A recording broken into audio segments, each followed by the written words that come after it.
할렐루야, 반갑습니다. 오늘은 주님께서 부활하신 첫 번째 주일을 맞이해서 우리가 주님의 부활을 다시 한번 마음에 생기는 그러한 주일이 되어졌으면 좋겠습니다.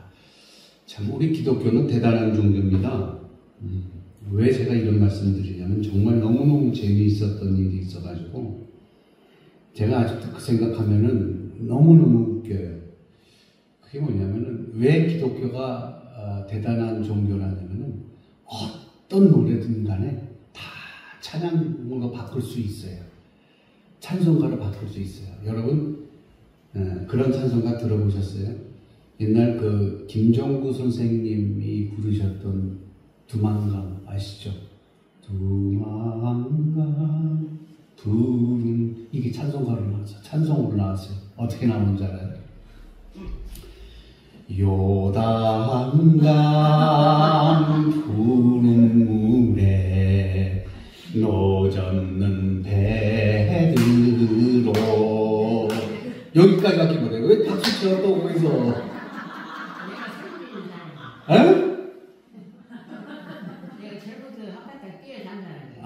그래요? 아니 나 이 노래를 라디오에서 들었어요. 차 운전하면서. 그래서 얼마나 웃겼는지 차에서 참 대단한 종교다. 대단한 종교다. 그 어떤 곡도 그것도 뿐만 아니라 또 애모 있잖아요. 애모 김수희가 불렀던 그대 가슴에 예수 가슴에 얼굴을 묻고 뭐 이렇게 참 기가 막히더라고요. 여러 가지들 것이 있는데 어쨌든 우리 기독교는요 어디를 갖다 놔도 참 저 들판에 나는 잡초와 같이 살아남을 수 있고 어떤 문화 속에 갖다 놔도 다시 그것을 복음의 씨앗으로 바꿀 수 있는 능력이 있는 대단한 종교예요. 이거를 생각하면서 저는 뭘 느꼈냐면은 예수의 부활이 그냥 이루어진 것이 아니라는 거예요. 물론 노래를 그렇게 바꿔서 부른다고 해서 그게 부활과 접목이 되느냐? 그게 아니에요. 어떻게 생각하면은 그래요. 우리가 전도할 때에 쉽게 전도할 수 있는 방법이 없고 또 우리 기독교 안에서 부르는 그 CCM 복음성가 같은 것도 우리가 다른 사람들 앞에서 부르면 쉽게 그 의미라든지 가사가 귀에 안 들어요. 그러나 이렇게 이제 김정구 선생님의 그 두만강 같은 경우는 이미 우리 귀에 익은 멜로디란 말이에요.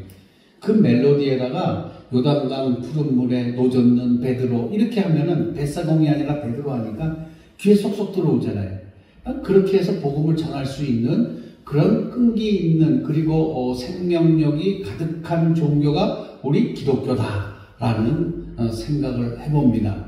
저는 그래서 이 부활의 첫 번째 주일 예수님께서 부활을 하시고 난 그 첫 번째 주일을 맞이해서 우리는 베드로의 신앙을 한번 다시 들여다봐야 될 필요가 있다. 베드로의 신앙. 하나님께서 우리에게 이루신 중요한 일 세 가지가 3절과 4절에서 간략하게 요약해 주고 있어요. 우리 한번 보실까요? 갈라디아서 오늘 말씀이 베드로전서 1장 베드로전서 한번 보시겠습니다. 베드로전서 1장 3절부터 4절 누가 한번 읽어보시겠습니까? 우리 주 예수 그리스도의 아버지 하나님을 찬송하리로다. 그의 많으신 긍휼대로 예수 그리스도를 죽은 자 가운데서 부활하게 하심으로 말미암아 우리를 거듭나게 하사 산 소망이 있게 하시며 썩지 않고 더럽지 않고 새하지 아니하는 유업을 있게 하시나니 곧 너희를 위하여 하늘에 간직하신 것이라. 아멘. 자, 여기에 보면 세 가지의 일이 있는데 그것을 간략하게 요약하는 그게 이거예요. 먼저 뭐냐면은 하나님께서는 그 크신 그 자비를 베푸셔서 우리를 어떻게 하게 하셨다? 새로 태어나게 하셨다라고 했어요. 그 세 가지, 중요한 일 세 가지. 먼저는 우리를 새로 태어나게 하셨다. 그리고 나서 두 번째 일이 뭐냐면 예수 그리스도의 부활함을 통하여 우리가 산 소망, 정말로 다시 얘기하면 아주 큰 희망을 갖게 하셨다고 말씀하고 있고요. 세 번째는 뭐예요? 마지막에 썩지 않고 그 다음에 더러워지지 않고 낡아 없어지지 않는 유산을 물려받게 하셨다라고 이야기하고 있어요. 이것은 지금 얘기한 거는 다 이 땅에 속한 것이 아니라 하늘 위에 속한 영원한 유산을 의미하는 거예요. 할렐루야. 우리가 궁극적인 삶의 미천이 바로 이것이다. 먼저 새로 태어나게 하셨다. 그리고 산 소망을 갖게 하셨고, 그리고 우리를 어떻게 하셨어요? 썩지 않게 하시고 더러워지지 않게 하시고 그 낡아 없어지지 않게 하시는 유산을 받게 하셨다라는 거예요. 이게 가장 중요한 이야기입니다. 거듭남, 먼저 우리를 다시 태어나게 하셨다. 거듭남에 대해서 한번 볼까요? 다시 태어남, 큰 희망, 그리고 영원한 유산, 이 세 가지는 이 땅에서 살아가는 우리 그리스도인들의 존재를 설명해 주는 거예요. 그게 본질적인 내용. 우리가 이 땅에 살아가는, 그리스도인들이 이 땅에서 살아가는 본질적인 내용이 이거예요. 바로 다시 태어남, 큰 희망을 갖게 하시고 썩지 아니하고 더러워지지 아니하고 낡아지지 않은 영원한 유산을 갖게 하신 게, 이게 우리에게 있어서 그리스도인의 삶에 있어서 가장 중요한 거예요. 본질적인 내용이에요.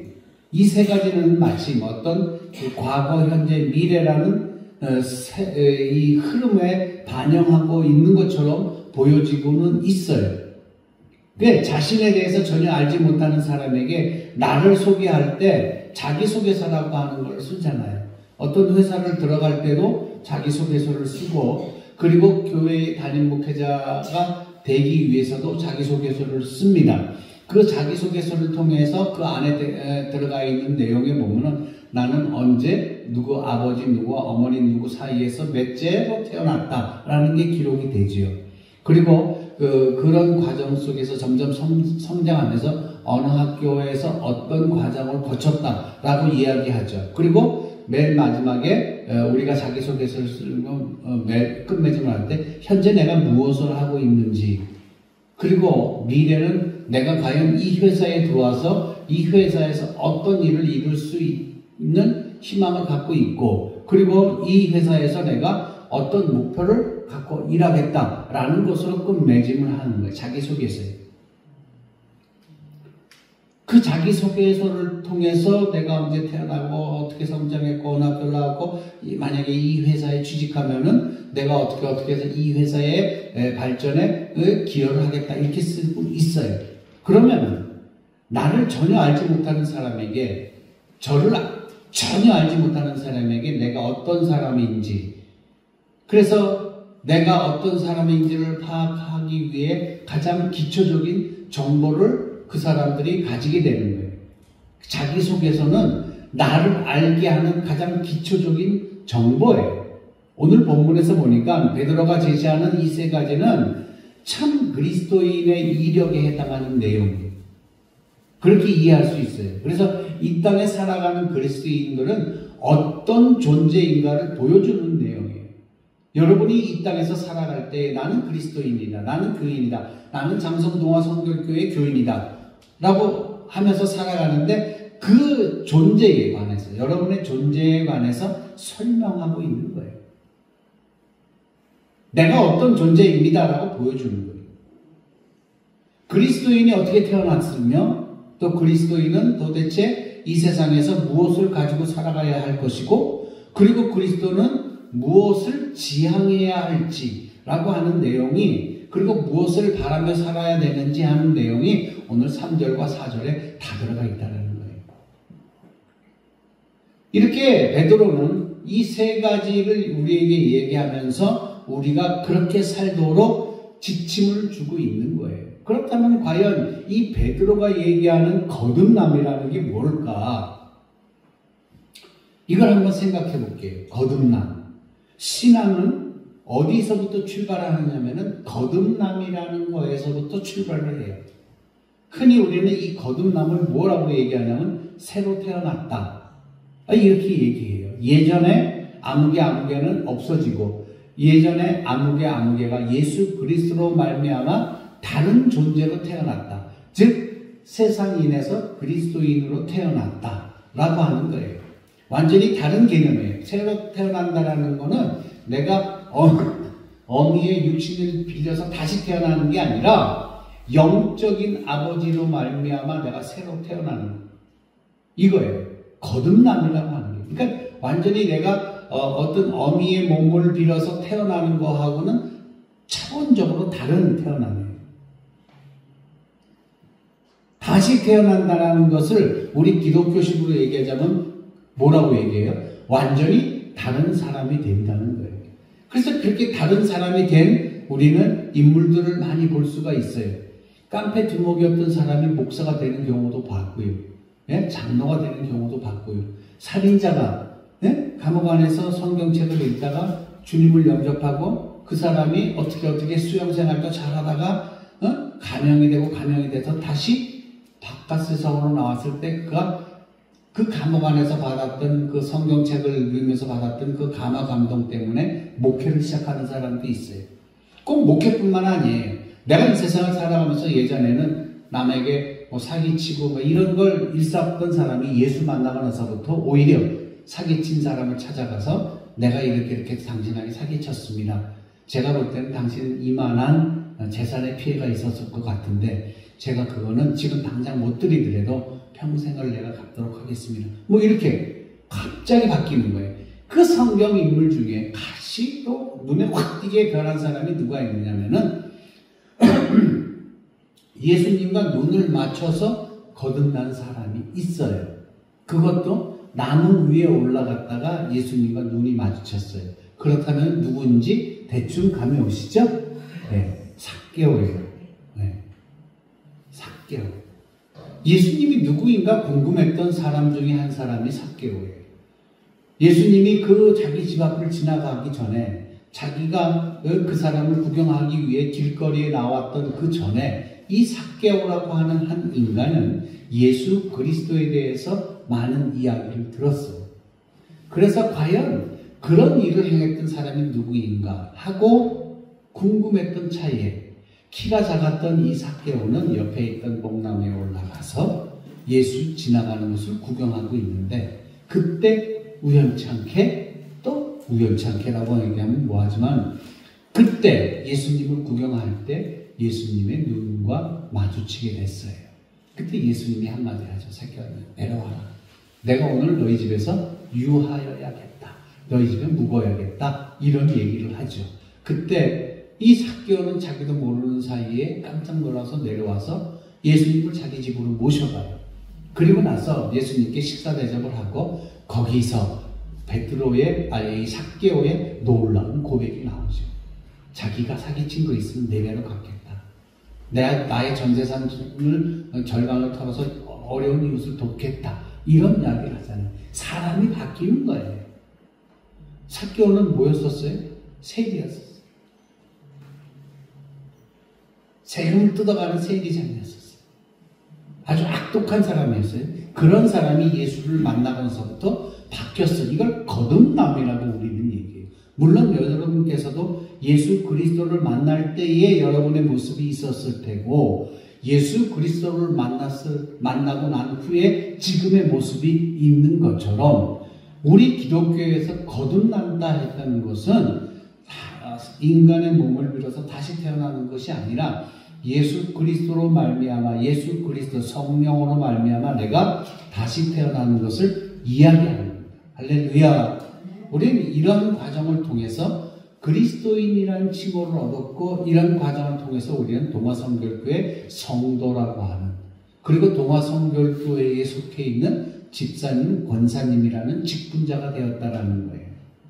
우리는 이것을 알아야 돼요. 물론 저도 예수 그리스도를 만나서 목사가 됐고 어떤 사람은 사모가 됐고 이래요. 그러니까 완전히 우리의 삶이 바뀌는 거예요. 예전의 삶과는 완전히 다른 삶으로 바뀌는 거예요. 이게 바로 베드로가 얘기하는 거듭남, 다시 태어나는 거예요. 완전히 다른 사람이 된다는 것을 얘기하는 거예요. 삶의 바탕이 달라져서 그래요. 우리 삶의 중심을 채우지 않으면 우리는 방황할 수밖에 없어요. 어떤 그 플라스틱 통에, 이런 통에, 그 통이 채워지지 않으면 약한 바람에도 쓰러져요.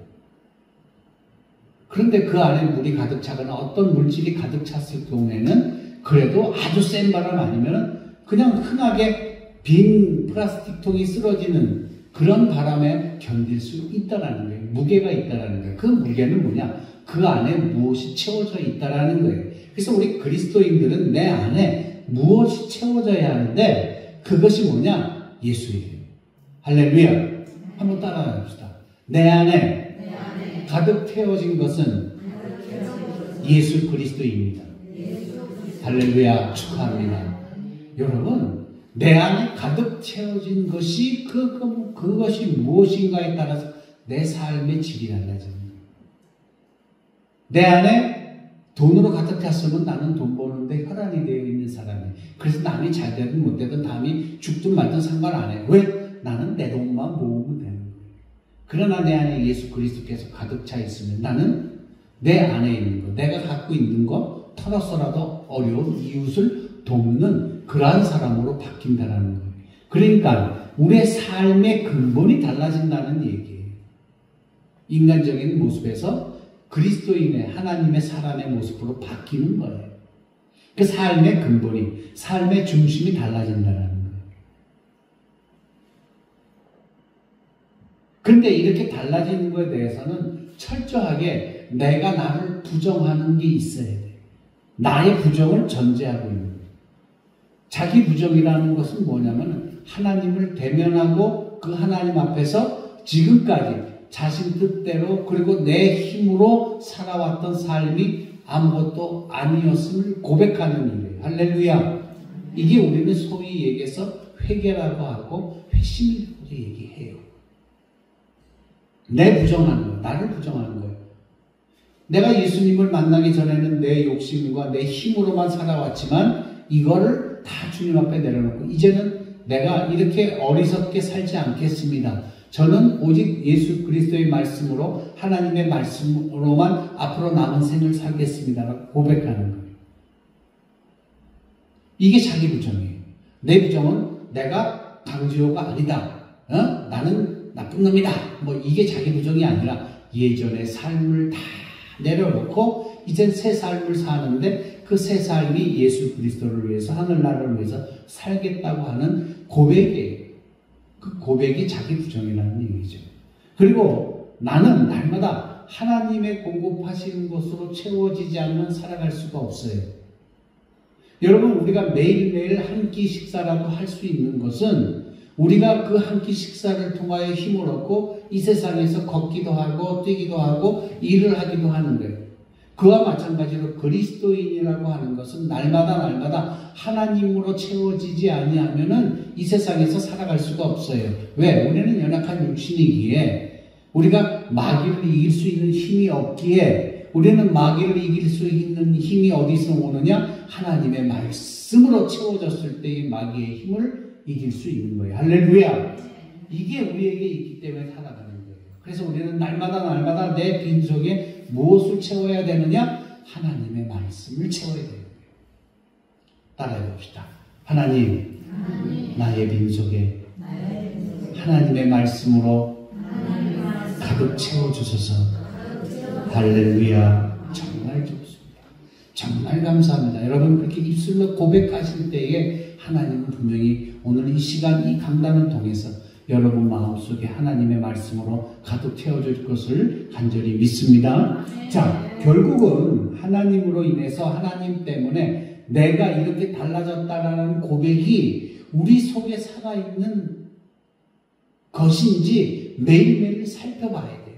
아, 내가 거듭났는지 내가 하나님의 사람으로 살고 있는지 이걸 매일매일 매시간마다 내가 나를 돌아볼 줄 알아야 되는 거예요. 신앙의 길은 내 의지와 내 입장을 고집스럽게 주장하면서 살아가는 것이 아니에요. 신앙이라는 건 내 뜻대로 사는 게 신앙이 아니에요. 교회 다닌다고 해서 나는 교회 다니면 되지. 그래서 나는 교회에서 이렇게 하면 돼. 하나님의 말씀을 이렇게 들으면 돼. 이게 아니에요. 정말 참 그리스도인들은요. 내가 생각하고 있는 그 고집스러운 그 길이 아니라 하나님이 제시하는 그 길을 가는 거예요. 이걸 우리는 알아야 돼요. 하나님의 뜻이 내 안에서 이루어지도록 순종하는 훈련도 있어야 된다는 거예요. 하나님의 말씀을 받아든 내가 그 하나님의 말씀대로 실천하며 살아갈 수 있게끔 내 행동으로 나타날 수 있게끔 하는 훈련이 필요하다는 거예요. 그 훈련이 뭐냐? 헌신이고 섬김이에요. 이것이 없으면 안 돼요. 그래서 우리는 날마다 헌신하여야 되고 섬겨야 돼요. 누구를? 하나님께 헌신하고 하나님을 섬기고 내 이웃에게 정말 어려운 이웃에게 내가 좀 도와줄 수 있는 그런 헌신의 모습과 그리고 정말 아직까지 하나님을 모르는 내 자녀들과 내 가족들과 이웃들에게 하나님의 말씀이 들어갈 수 있도록 그들을 열심히 겸손한 마음으로 섬기는 것. 이게 우리 안에서 날마다 일어나야 되는 거예요. 그래서 우리는 날마다 그 기도를 해야 돼요. 하나님의 말씀이 내 안에서 내가 그래서 헌신과 섬김을 할 수 있도록 내 안에 가득 채워주소서. 하나님의 말씀으로 가득 채워주소서. 이 고백이 있어야 돼요. 부활절 다음 주일인 오늘을 교회용어는 뭐라고 하냐면 콰시모도 게니테라고 하는 거예요. 콰시모도 게니테. 여러분 이 이름을 붙였는데 이 라틴어인데 이 라틴어의 뜻은 뭐냐면은 갓 태어난 어린 아기들처럼 이라는 뜻을 갖고 있어요. 갓 태어난 아기들처럼. 그러니까 베드로전서 2장 2절에서 따온 거예요. 베드로전서 2장 2절의 말씀. 갓난 아기들같이 순전하고 신령한 젖을 사모하여 이는 그로 말미암아 너희로 구원에 이르도록 자라게 하려 함이니라. 할렐루야. 이 말이 바로 이 베드로전서 2장 2절에 기반을 두고 있다는 거예요. 콰시모도 게니티, 새로 태어난, 갓 태어난 어린 아기들처럼이라는 뜻이에요. 그래서 갓난 아기들은 우리 모유를 받아요. 그리고 뭐라고 그러죠? 처음 나오는 초유. 우리는 내가 주님을 만났을 때 주님이 우리에게 주셨던 그 영적인 그 공급원이 뭐냐? 초유. 그거를 받아야 돼요. 우리가 아이를 낳았을 때 초유를 먹이는 이유가 모유를 먹이는 이유가 뭐예요? 일단 모유를 먹으면 면역력이 강해지잖아요. 우유 먹는 아이들하고 모유 먹고 자라난 아이들하고 체질적으로 조금씩 다르다고 하더라고요. 그래서 우리는 하나님의 말씀을 먹고 자라야 돼요. 베드로 2장 2절에서 전서 2장 2절에서 말하는 것 같이 갓난 아이들처럼 순수하고 신령한 젖을 사모하라. 하나님의 말씀을 사모하라 이거예요. 갓난 아기는 하는 일이 딱히 없어요. 두 가지밖에 없어요. 뭐예요? 젖 먹는 일과 잠자는 일밖에 없어요. 아직 갓난 아기는 눈도 뜨지 못하고 있어요. 아주 여린 그러한 육신을 갖고 있어요. 그 작은 아이가 엄마의 젖을 빠는 모습을 보면 얼마나 힘찬지 모릅니다. 저도 우리 아이들이 태어났을 때 자기 엄마 젖을 빠는 모습을 봤는데 굉장히 강하게 빨아들인다고 하더라고요. 저는 제가 젖이 나오니까 물려보진 않아서 모르잖아요. 엄마들은 알잖아요. 얘가 어떻게 빠는지. 그리고 우리는 종종 우리 강아지들에게 또 어떤 이런 우리 주위에 있는 동물들에게서도 그 모습을 볼 수가 있어요. 엄마가 강아지든 고양이든 아기를 낳으면 젖을 먹이려고 그렇게 노력하잖아요. 네. 젖을 빠는 힘도 힘차죠. 아주 신비로워요. 작은 몸에 그 작은 어린아이 그 작은 몸에서 어디서 그런 힘이 나오는지는 모르겠다고 얘기하더라고요. 엄마들의 얘기가. 그렇게 힘차게 빨아댄대요. 있는 힘을 다해서 빠는 거예요. 그 아이의 입이 무엇을 갖다 대든지 똑같은 힘으로 빨아요. 그래서 제가 심심해서 제 아내에게 한번 혼난 적이 있어요. 뭐냐면 아기가 엄마 젖을 빠는 모습이 신기하잖아요. 그래서 제 새끼손가락을 물려봤어요. 근데 그 빠는데 정말 힘차게 빨더라고요. 더러운 손도 안 씻고 물렸다고 혼나긴 했습니다만은 어쨌든 그 힘을 느낄 수가 있는 거예요. 그 조그만 그 생명체가 그 빠는 힘을 보면은 그래서 우리는 제가 드리고 싶은 얘기는 그 갓난 아이가 어미젖을 빨듯이 그 온 힘을 다해서 어미젖을 빨듯이 지금 여기에 앉아 계신 여러분들께서는요, 하나님의 젖을 사모하는, 하나님의 말씀을 사모하는, 강하게 하나님의 말씀을 받아들일 수 있는 능력이 있기를 주의 이름으로 간절히 축원합니다. 이게 있어야 됩니다. 주님의 부활을 경험한 우리가 이런 일이 없으면 어떡해요? 주님의 부활을 경험한 우리는 새로 태어난 아이와 같은 존재라는 거죠. 정말 우리가 복음에, 우리 신앙의 진리에, 그리고 하나님 뜻 앞에 갓난 아기와 같은 순수함을 지니고 있는지 그걸 한번 생각해보고 내가 하나님 앞에서 좀 순수한 그런 마음으로 신앙생활을 이어가야겠다 해요. 그리고 본문에서 베드로는 이렇게 가르치잖아요. 하나님은 그리스도 예수를 죽은 사람들 가운데서 부활하게 하심으로 말미암아 우리에게 뭐를 갖게 했다고 3절에 산소망을 갖게 했다고 했어요. 이 말씀에 따르면 하나님께서 십자가에서 죽으신 예수 그리스도를 죽은 사람 가운데서 일으키셨잖아요. 부활하게 하신 가장 중요한 뜻이 뭐냐면은 우리로 하여금 큰 희망과 큰 뜻을 가지라는 그러한 메시지예요. 부활이 우리에게 주는 신앙적인 의미는 뭐냐면은 희망이에요. 우리도 부활할 수 있다는 거예요. 우리도 부활체가 있어요. 우리도 우리의 몸이 썩어져 땅 속에 묻히지만 우리도 부활해요. 그래서 하나님을 만나요. 할렐루야. 그 부활체가 있는 거예요. 그 하나님을 만나는 소망을 날마다 갖고 살아가라는 거예요. 베드로가 본문에서 산희망이라고 하는 것을 말하는 것에 주목해보면 산희망이란 그 희망 자체가 살아있다는 게 아니에요. 희망이라는 덩어리가 살아있다는 게 아니에요. 살아있는 희망, 이것은 무엇을 의미하는지 이해하려면 그 반대 개념을 생각해야 돼요. 그 반대 개념이 뭔지 아세요? 살아있는 희망. 그 반대 개념은 허망한 꿈, 환상, 허영, 이런 것들이에요.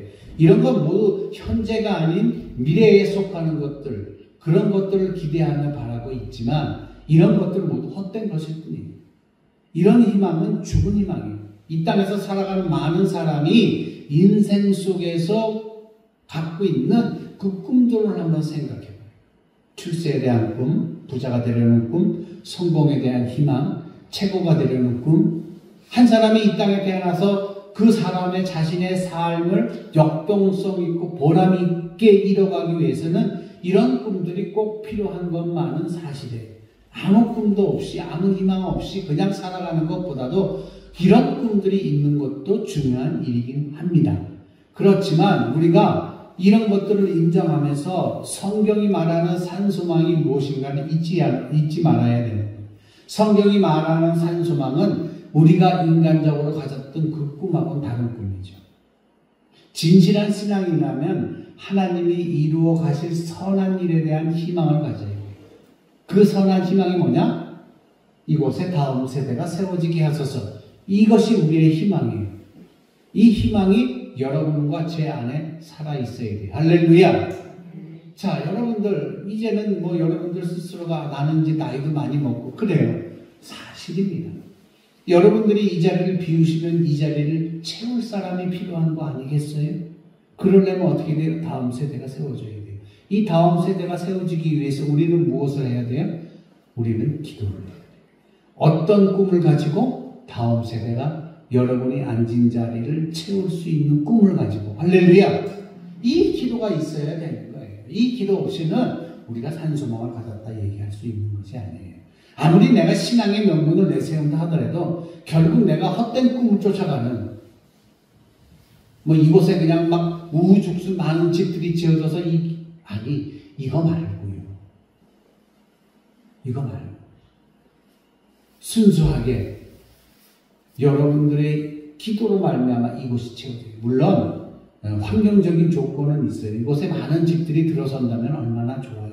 그러면은 그 많은 들어선 집들에 있는 식구들이 우리 교회에 모이겠죠. 그것도 나쁜 방법은 아니지만 그 이전에 우리가 가져야 될 것은 하나님께 대한 산소망이에요. 하나님께서 내 안에 계시다. 하나님의 말씀을 실천하는 일들, 그것이 내 안에 있어야 돼요.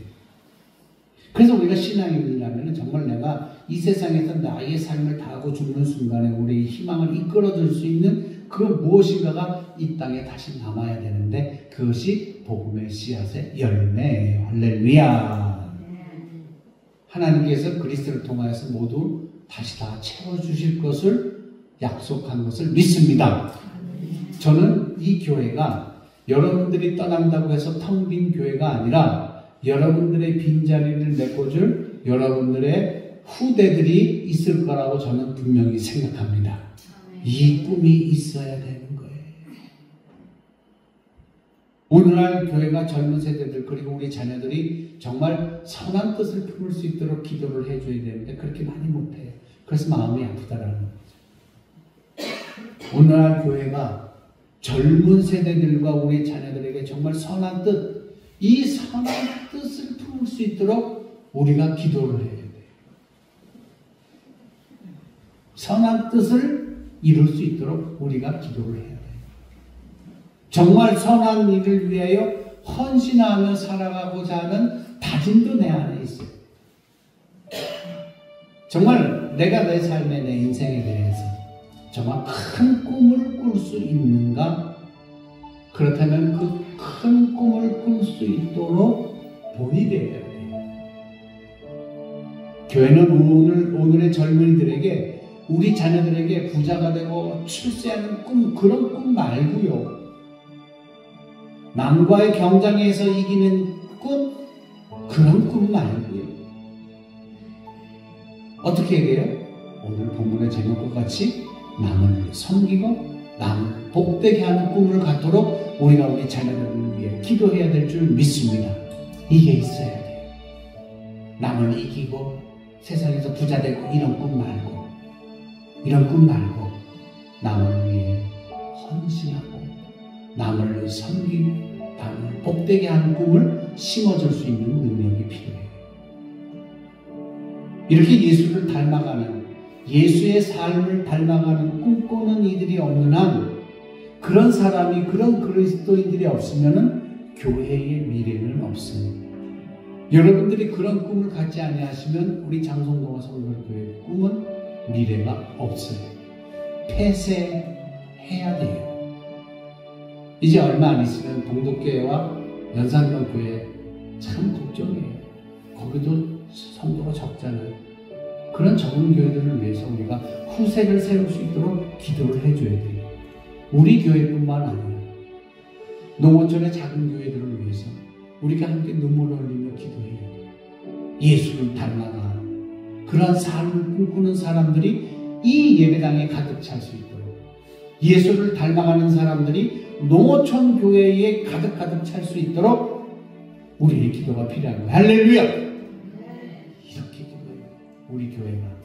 그리고 이 교회를 통해, 우리 장성동화교회를 통해서 이뤄가는 여러분의 신앙생활이 여러분들의 자녀를 위한, 그리고 예수를 위해 꿈을 심어줄 수 있는 그러한 놀라운 성령의 역사가 임하는 우리 동화성결교회 성도들 되기를 간절히 주의 이름으로 축원합니다.